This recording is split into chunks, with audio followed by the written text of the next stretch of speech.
Hey guys, MrPokke here, back with another video, and in today's episode of Pokke's Classroom, we will be taking a look at a more in-depth analysis with regards to Black Swan's team composition. Some of the pointers here, I did not mention them in my previous Black Swan guide, and if you guys would like a more generic explanation with regards to a kit, light cones, relic recommendations, all that kind of stuff, kindly refer to this video over here, which is the previous Black Swan C and unit analysis, right? So if you guys want to come here for a lot more, like what kind of team comms should you run with Black Swan? Should you run Black Swan with Kafka? How is she without Kafka? Sampo, Luca, Gwen Ifen, Ruan Mei, all that kind of good stuff, then you've came to the right place, right? And without further ado, let's get into today's content. Subscribe!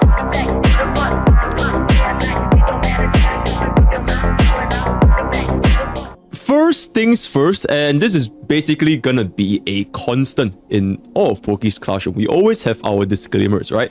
Black Swan players, we may face underwhelming results due to inadequate timing of her ultimate, or poor team building, or for lack of a better word, skill issue.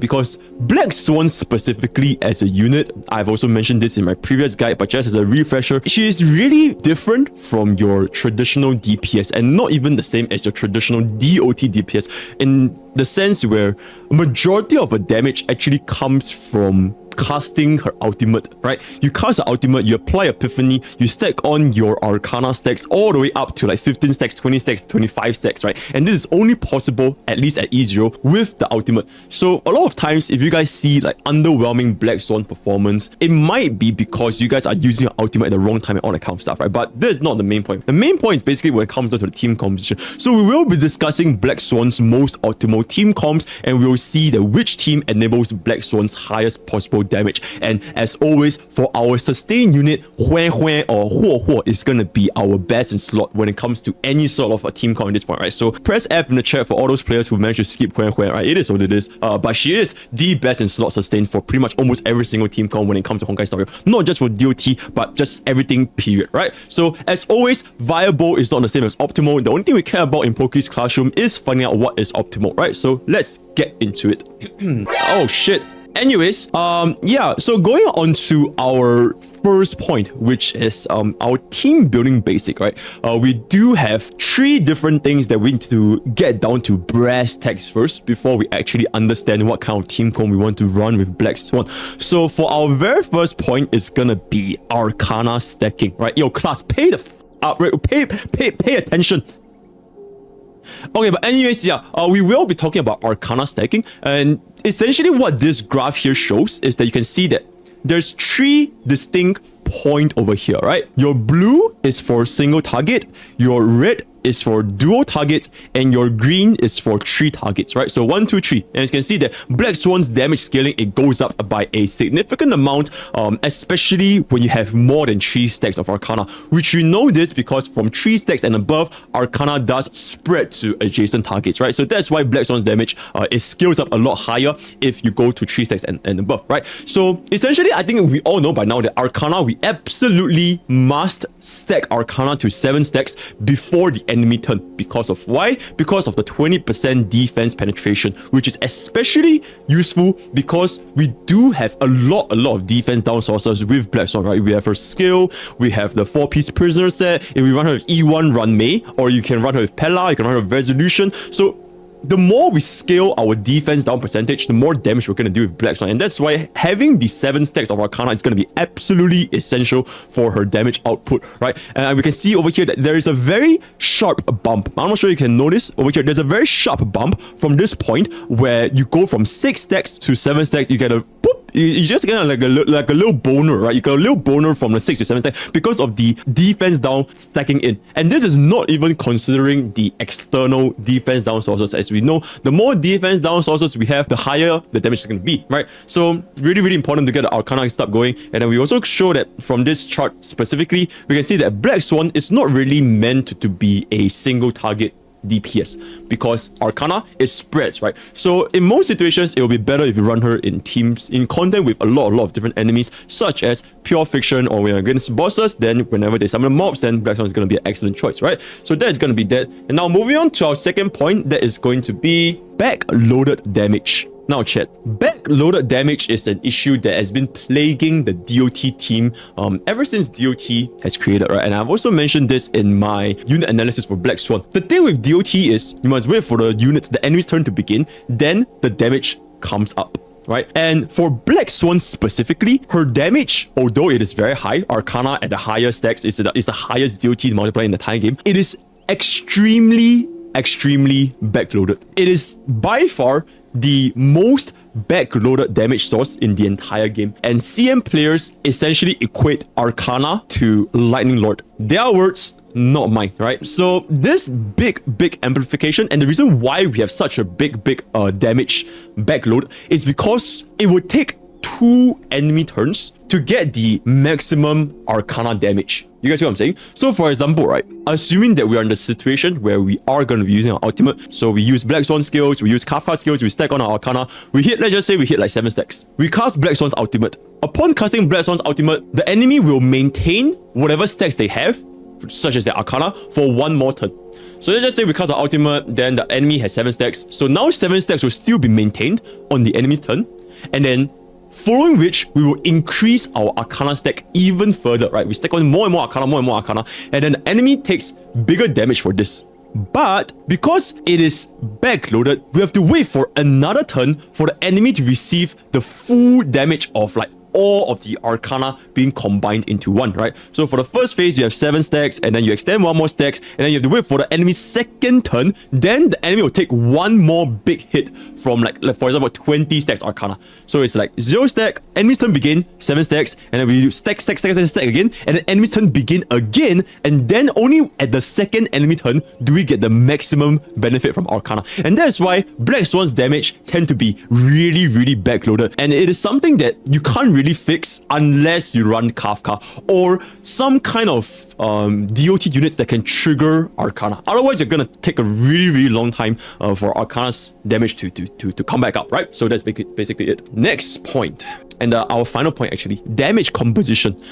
This is quite interesting, and I hope that this graph over here, it will put to rest whether you should run like a fast Kafka, slow Kafka, fast Black Swan, slow Black Swan, who should be the one dealing more damage, who's going to be one dealing less damage. So you can see here, when it comes to damage composition, both of these units are E0S1, and they have an E0S1 Ruan Mei and an E0S0 Huo, right? In this scenario, against a 2 enemy target, Black Swan almost doubles Kafka's total damage output when it comes to the damage composition. So as a result of this, we can very clearly see that Black Swan has a much bigger damage composition than Kafka. Black Swan is the bomb and Kafka is the trigger to the bomb. And as such, it wouldn't make sense for a player to run a slow speed Kafka or a low attack Black Swan, right? Black Swan's damage output at the end of the day is a lot higher than Kafka's damage output, right? It is basically 1.8 times of Kafka's damage output. So because of this, it would be in the player's best interest to build a Kafka that has relatively higher speed to trigger the Arcana stacks. And then we'll then build a medium speed Black Swan to increase Arcana's individual damage. Even while running the Glamour set, which is 160 and 135, players don't have to necessarily go out of their way to try and get a 160 speed Black Swan. It is actually not needed. Even at 135 speed, Black Swan can still do tremendous amounts of damage. But of course, if you actually somehow manage to hit 160 speed, then by all means, go for it. But the main focus for Black Swan is making sure that each of her Arcana still does a lot of damage and not sacrificing anything else. So for example, right, if you're playing Black Swan, the ideal scenario would be hitting your 120% effect hit rate, and then everything else goes into attack and everything else goes into speed. And if you can somehow hit 160 speed and everything goes into attack, then that will be the perfect Black Swan. But if you somehow cannot hit this 160 threshold, it's fine, because your focus shouldn't be on the speed, but your focus should be on the attack, so that you actually hit all of your Arcana stacks. And this is assuming that you have already obtained 120% effective rate, which is the #1 priority for Black Swan anyways, right? So I hope that this kind of settles the debate. Should you be like a super fast Black Swan, or should you be like a super slow Black Swan? And the answer is basically, you don't be a super slow, you still want her to be a 134 and above, and preferably 135 since you are running Glamour, then you can go twice on the very first turn, right? right? But you also shouldn't be building her like super fast at the expense of her damage output, right? Kafka should always still be faster than Black Swan. All right, cool. Now, with that said, now let's take a look at the meat of today's content, which is basically our damage rankings.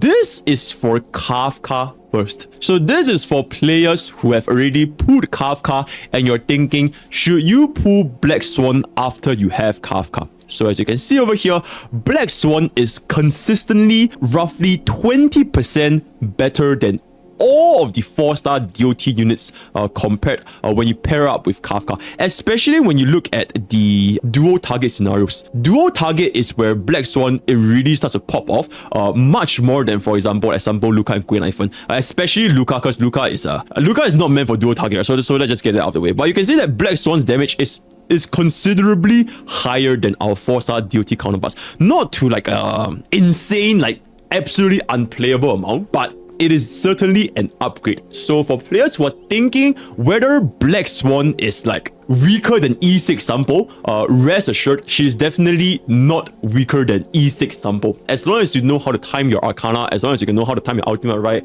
speed tune, all that kind of stuff, she is definitely not going to be weaker than E6 Sampo, right? So don't worry about it if you guys are just thinking of pulling for this. All right. Oh, and this is basically damage taken from 5 turns. 5 turns, right? 5 turns from the action value cycle. Okay, cool. Next. Now, this is the juice. Having an optimal Black Swan team comp, you're always gonna be running Black Swan with Kafka. I feel at this point, it is undisputed. I don't think anyone ever want to dispute this point. So, CM players essentially have really taken the liberty of using Black Swan and Kafka as like a single entity. They are not separated, essentially, right? So they're gonna be together, and using that as a benchmark, who is gonna be Black Swan and Kafka's third teammate? So you can see over here, Ruan Mei, it is leading by amplifying the damage by 64.9%. But it is not to the point where she is insanely better compared to running a triple DOT team comp, right? Because you can see here the next substitute, which is Sampo, E6 Sampo, everybody, all the 4 stars here are E6. You can see that it is basically like a, 5% damage drop off if you want to use Ruan Mei or you want to use Sampo. And then you take a little bit to Queen Iphone, it's like another 1% lower. And then R-Star is also pretty decent because R-Star, we do have the speed buff as well as the burn and all that kind of stuff. Pella is also pretty decent. She has defense down reduction, all that kind of stuff. And then Luca is also really decent because, you know, it's like physical break and all that kind of stuff, right? So generally speaking, I think this just goes to show, as long as you're using Black Swan and Kafka, your third teammate, it is not a must for you to tie Ruan Mei with Black Swan and Kafka. Yes, Ruan Mei does give a lot of additional utilities. There is not just in terms of damage, right? Because this is strictly in terms of a damage table. But Ruan Mei, she offers more than that. She offers speed buff. She offers break efficiency. And these things, they are quality of life that you don't really appreciate until you actually don't use Ruan Mei. For example, if your Kafka is like slow as a motherfucker, or like your Black Swan is really slow, with the addition of Ruan Mei, they are now suddenly a lot faster, right? Because it's 10 speed, which is quite considerable. And then also the same thing, if you just missed a tiny little bit of toughness bar damage and you couldn't break them in time, running Ruan Mei, allowing you to break the enemy, will have a lot more value that otherwise cannot be captured by numbers alone, right? So beyond the numbers, know that Ruan Mei, it is still by far the most comfy, most optimal third slot basically, right? But if you don't have Ruan Mei, you can still run a triple DOT, or you can just run Pella, you can just run Asta. So it is not so fixed.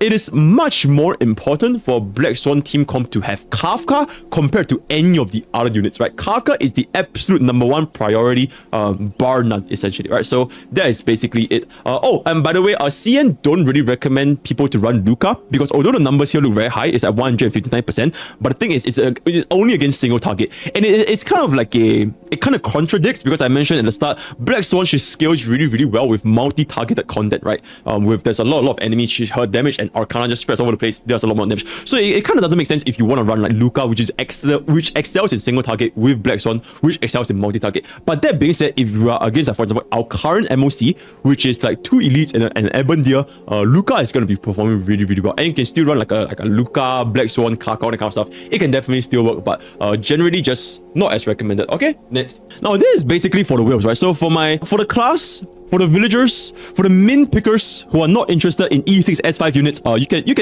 can have a 2-minute toilet break, right? But for the villagers who are going for E6 S5 GigaChat whale teams, know that Black Swan Kafka team is currently the strongest AoE team against 3 targets compared to every single other E6 S5 unit. And they only lose out to Dr. Ratio and Topaz in a single target scenario. So it's just basically a food for thought, right? Well, because the reason why this happens is because E6 Black Swan, she can stack on 30 Arcana stacks without her ultimate and easily reach 50 Arcana stacks during ultimate. This combined with E6 Kafka creates the pretty much strongest nuke in the entire game. Absolutely ridiculous amounts of damage. If you guys remember how absolutely ridiculous E6 S5 Dr. Ratio is, well, this is even more ridiculous is what I'm saying, right? And unfortunately, our current endgame content, that is MOC 12, it is too weak to fully experience the damage output from a full E6 S5 team. You're just gonna destroy the thing before, like, you can't even test it. So just some food for thought. If you guys ever want a whale, know that even compared to Jingliu, Blade, Imbibitor Lune, Dr. Ratio, E6 S5 Topaz, right? E6 S5 Ruan Mei, all that kind of stuff. Black Swan, Kafka, Ruan Mei, and Huan, the golden DOT comp is our current strongest team comp for AoE content, right? So just some food for thought. Alright, so our very first team, Kafka Ruan Mei. So why is this team so goddamn good, right? Okay, I've mentioned it a little bit earlier at the start. Is because, you know, Kafka can front load Black Swan's damage, Ruan Mei has the break efficiency, has the speed, all that kind of stuff. But essentially, I feel like we don't really need to hump on this point that much. I feel like everyone by now knows that this is the undisputed best in slot, not for Black Swan alone, but pretty much for all DOT, right? Perfect synergy between both DOTs. Ruan Mei buff everyone. Huan energy just buffs everyone's energy as well. Kafka front loads Black Swan's extremely backloaded damage, but also even offering more DOTs to stack on Arcana even further. Note that, okay, this is quite new. I'm not sure if you guys know, but it's also kind of tied to our previous point, which is that our DOT comp is our current strongest AOT comp, right? For our DOT comp specifically, all of our units' Eidolons scales extremely well. Black Swan's Eidolon 1, team-wide rest penetration. Kafka's Eidolon 1, DOT damage taken increase. Ruan Mei's Eidolon 1, defense down 20%. Huan's Eidolon 1, team-wide speed buff and 3 stacks of the life thingy, right? So I'm just saying, like, all of these Eidolons, if you guys are actually considering pulling for multiple Eidolons in the team, they are very synergistic with one another, essentially. And this also goes for their signature light cones, right? Black Swan's signature light cone, 28.8% defense shred. Kafka's signature light cone, 1 more DOT stack, 14.4 speed. Ruan Mei's signature light cone, insane amounts of break effect, team-wide energy regeneration, as well as skill point recovery. Huan's light cone, I don't really care for it. I don't really care for Huan's light cone that much because it is a very minor buff. But your Ruan Mei, Black Swan, and Kafka, all of their islands, all of their signature light cones scales really well with one another, right? So, yep, absolutely best in slot DOT team comp. Nothing much to say here. Going on to the next one. Now, this is very interesting. This is the triple DOT team comp. We can actually see some very interesting plays, and theoretically, for some scenarios, we might even see a higher damage than Ruan Mei. For example, if we want to play Simulated Universe, your third DOT slot, it is basically like a third detonate, right? Because Squid Knifen, her ultimate detonates burn. And under the effects of Epiphany, Black Swan is considered as burn, right? Her Arcana is considered as burn. Or you can just do the same for Luca, Sampo. So there may be scenarios where triple DOT might be even stronger than with Ruan Mei. So for Queen Knifen specifically, she acts as a unique DOT to improve Arcana stacking as well as vulnerability scaling with Fire Kids, right? So the more vulnerability you have, then the more Black Swan vulnerability scales with one another. So that's going to be there. One note that for this particular team, it is slightly squishier. You run a little bit more risk of dying, essentially. Why? It is because Ruan Mei's break efficiency, it indirectly helps us to sustain, right? Because I'm not sure if you guys have noticed, when you try to fight against like any tough bosses, if you are like almost broke them but you didn't break them, and then they go ahead and just unload all their shit in your entire team, you will take a significantly more damage compared to if you actually manage to break the boss in time. So break efficiency, it indirectly helps us with sustaining, and that is not something that Kuei Nai or any of the DOTs can replicate when it comes to Ruan Mei. And secondly, if you really want to put it down to the build itself, Ruan Mei technically should be pretty tanky. Your main stats for your sphere and your body should be defensive main stats, right? Your HP or defense. Whereas for your third DOT, most of the time, if they're not running EHR main stat, they will be running attack main stat. So in general, your third DOT will be more squishy compared to your Ruan Mei, which may provide unnecessary pressure for your sustain units, right? Sometimes you want to heal a Kafka or your Black Swan, but now your Kuei Nai is like half dead, then you gotta go and heal your Kuei Nai or something like this, right? So players just need to keep this in mind, right? Okay, so that's basically that. Oh, one more thing. I forgot to write this down. Skill point economy. Okay, this is not really very important if you manage to use it to your best ability. Like if you know how to allocate your skill points, it's not that bad, right? Because for Kuei Nai, for example, you can in fact mark the burn with a basic attack. Same thing for Sampo, same thing for Luca. So skill point economy is not that big of a deal if you know how to play them. You don't just go around spamming skill for every single turn for every single character, right? So that is basically that, right? Now, this is basically the, for lack of better word, the poor man's substitutes in game, right? So if players do not have Ruan Mei, and if players do not have Kafka, can you still run Black Swan as the only 5-star? You can, but just know that it's not going to be optimal. But you still can, right? So here is some of the options that players can consider if you don't have Kafka and you don't have Ruan Mei. Just a note over here, you can see that at this point over here, I've marked it out over here.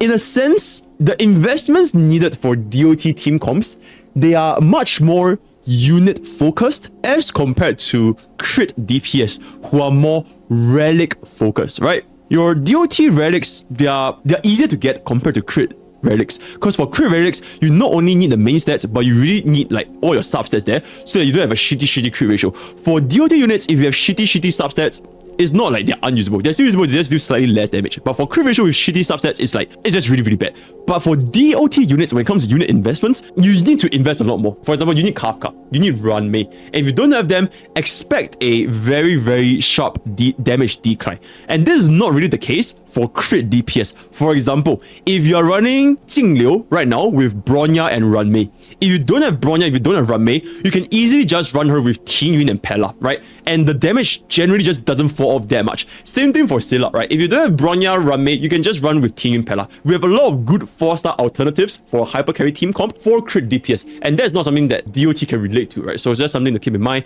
Ruan Mei and Kafka, extremely powerful Black Swan, and all of the substitutes that are listed here, they do fall by a large margin. So just take that into consideration. Not completely unusable, but just take that into consideration, right? So that being said, Luca, Sampo, Kuei Nai, they are all viable, but only with Idolence. Especially for Luca and Sampo, because Sampo's E4 triggers Windshear, which includes Arcana. Really good. Luca's E6 triggers Bleed, which is also included by Arcana under Epiphany's effect. If you guys do not have a E4 or E6 Sampo and Luca respectively, then the substitute is going to be even worse, because you couldn't even trigger Arcana. And that is the biggest benefit that Kafka brings to the table, because Kafka, she can trigger the extremely backloaded Arcana damage, right? So if you don't have E4 Sampo, if you don't have E6 Luca, then it's just really not nice to use. At least for Kuei Nai, you can technically still use her, because Kuei Nai, you can in fact trigger any sort of burn using her ultimate, so it's not that bad, right? So that's that. And then for our support substitute, right, if you don't have Ruan Mei, you can consider running Pela and Asta. I've mentioned it back in the charts as well. It's not a very large amount of difference. You can definitely still run them, right? Especially for Asta, because Asta's burn is also considered as another DOT trigger for Arcana stacks, right? So yep, that's that. And basically beware of Luca, single target as usual, right? Cool. So in summary, Black Swan, she is an extremely powerful DOT unit, and players with Kafka and Ruan Mei, they can see incredible results using DOT team comp. That being said, DOT team comps in general, they're just not as easy if you guys are thinking of running a zero cycle team comp, right? Because it is the nature of all DOT by itself, damage over time. So they just cannot match up when it comes to the actual speed in 0 cycles compared to a crit DPS. But if you're talking about comfort, if you're talking about like seeing massive numbers or just satisfying numbers when you play Simulated Universe, or you just want to clear content, then just know that DOT team comps, they're just really fun to use as well, right? So best team comp is going to be Kafka Ruan Mei, Undisputed, and then the substitute is going to be your 4-star DOT units if you don't have Kafka, and then R-star and Pela if you don't have Ruan Mei. Experiment with yourself because theory can only go so far. And with that, we have come to the end of Black Swan's Pokke's Classroom's team analysis, right? If you guys want to engage in any further discussions, head on over to my Discord at discord.gg/Pokke's Village. We're a very active community talking about Honkai starrail on a daily basis. If you guys want to check out my stream, that's going to be at twitch.tv/MrPokke. I'll be streaming almost every single day. Schedule will be updated on Discord. I'm also live streaming on YouTube Live, but unfortunately, sometimes we can't really have the music, right? Essentially, it is what it is, right? So that's all I have for today. All the best for Black Swan pools. I know that this video is a little bit late, but you know, better late than never, right? So yeah, I'll see you guys next time. Take care. I genuinely cannot believe this shit. I genuinely cannot believe this shit. I genuinely cannot believe this shit, guys. Did I say how I genuinely cannot believe this shit? I genuinely cannot believe this shit, guys.